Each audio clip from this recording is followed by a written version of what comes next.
Hello students, VS classes for you में आपका स्वागत है। आज हम आपको दिवाली त्यौहार के बारे में बताएंगे कि ये कब और कैसे शुरू हुआ। ये फुल स्टोरी हम आपको इस वीडियो में दिखाएंगे। तो चलिए स्टार्ट करते हैं। बहुत साल पहले अयोध्या के राजा दशरथ के यहाँ 3 बीवियाँ थीं, कौशल्या, कैकेयी और सुमित्रा, जिनसे उन्हें 4 पुत्रों की प्राप्ति हुई, राम, भरत, लक्ष्मण और शत्रुघ्न। साथ ही एक दूसरे राज्य मिथिला के राजा जनक और उनकी रानी सुनैना ने खेत में हल बहाते हुए उनको वहाँ पे एक लड़की प्राप्त हुई, जिसका नाम उन्होंने सीता रखा। राम और लक्ष्मण अपने गुरु विश्वामित्र के साथ उन्होंने वहाँ पे युद्ध कला सीखी। फिर उसके बाद जब राजा जनक ने अपनी पुत्री सीता के लिए स्वयंवर रखा तो वे वहाँ पर पहुँच गए और श्री राम ने वहाँ पे बाकी राजाओं को हराते हुए स्वयंवर को जीत लिया। फिर राजा दशरथ ने राम को राजा बनाने के बारे में विचार किया, परंतु उनकी एक रानी कैकेयी की जो वो थी दासी मंथरा, उसने कैकेयी के कान भर दिए और उनको कहा कि राम को राजा न बनाकर भरत को राजा बनाएं। और वह राजा दशरथ से अपने 2 वर मांगे। तो राजा दशरथ जब कैकेयी उनसे अपने 2 वर मांगती है तो राजा दशरथ मजबूरी में उनको वे 2 वर दे देते हैं। वे 2 वर थे कि राजा राम थे उनको 14 वर्ष का वनवास और भरत को राजा बनाया जाए। तो राजा दशरथ न चाहते हुए भी ये बात उनकी मान गए।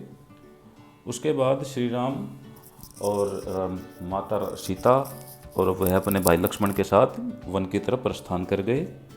फिर जब भरत वहाँ पे वापस आए तो भरत ने अपने बड़े भाई की जगह खुद राजा बनना अस्वीकार कर दिया और वे अपने भाई जंगल में जाकर अपने भाई राम की चरण पादुकाएं लेके वापस आकर उनको सिंहासन पे रख दिया कि वे उनकी छत्र छाया में वहाँ पे राज करेंगे।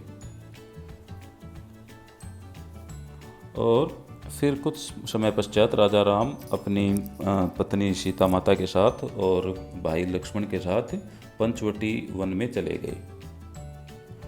वहाँ पे शूर्पणखा नाम की एक राक्षसी, जो कि रावण की बहन थी, वो लक्ष्मण का जो सुंदर रूप था वो देखकर उनकी तरफ मोहित हो गई। राम और लक्ष्मण का सुंदर रूप देखकर उनकी तरफ मोहित हो गई। लेकिन लक्ष्मण ने उनके जो नाक थे और कान थे उन दोनों को काट दिया और वह अपने भाई रावण के पास गई।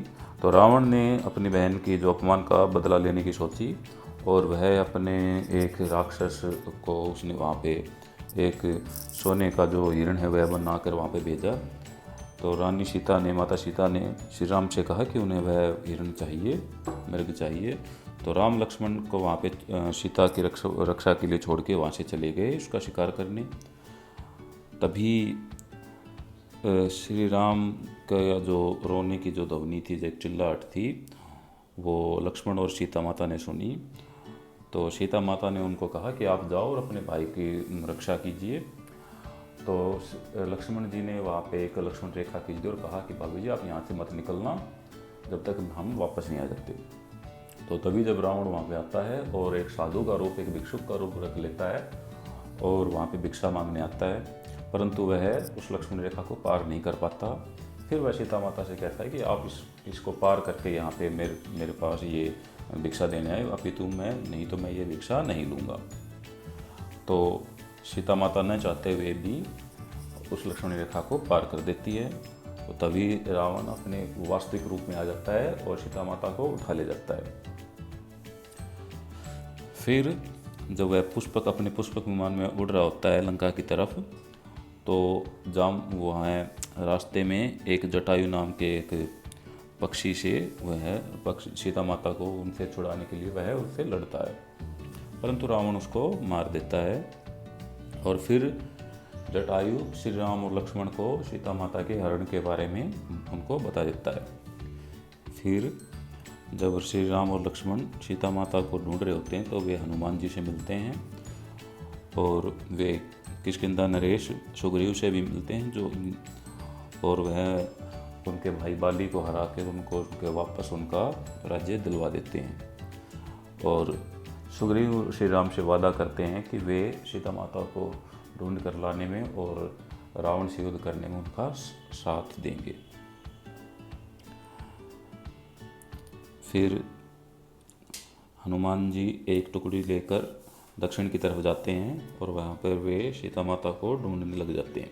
तो फिर कोई उन्हें बताता है कि उन्होंने सीता माता को रावण के द्वारा लंका की तरफ जाते हुए देखा। तो ये मैसेज वे, ये संदेश वे श्री राम के पास भेज देते हैं। उसके बाद हनुमान समुंदर लांघकर लंका में पहुंचते हैं और वह अशोक वाटिका में सीता माता से मिलते हैं। वहाँ पे वे सीता माता को श्री राम के द्वारा दी गई उनकी अंगूठी उनको दिखाते हैं ताकि वह उनको पहचान ले कि वह श्री राम के द्वारा ही भेजे गए हैं, ना कि कोई राक्षस हैं। फिर हनुमान सीता माता से भेंट के उपरांत लंका की सारी स्थिति खराब कर देते, अशोक वाटिका को उजाड़ देते हैं। और उसके बाद जब रावण उनको पकड़ लेता है तो उनकी पूंछ में आग लगा देते हैं। तो उसके बाद हनुमान जी अपनी पूंछ के द्वारा सारी लंका को भस्म कर देते हैं।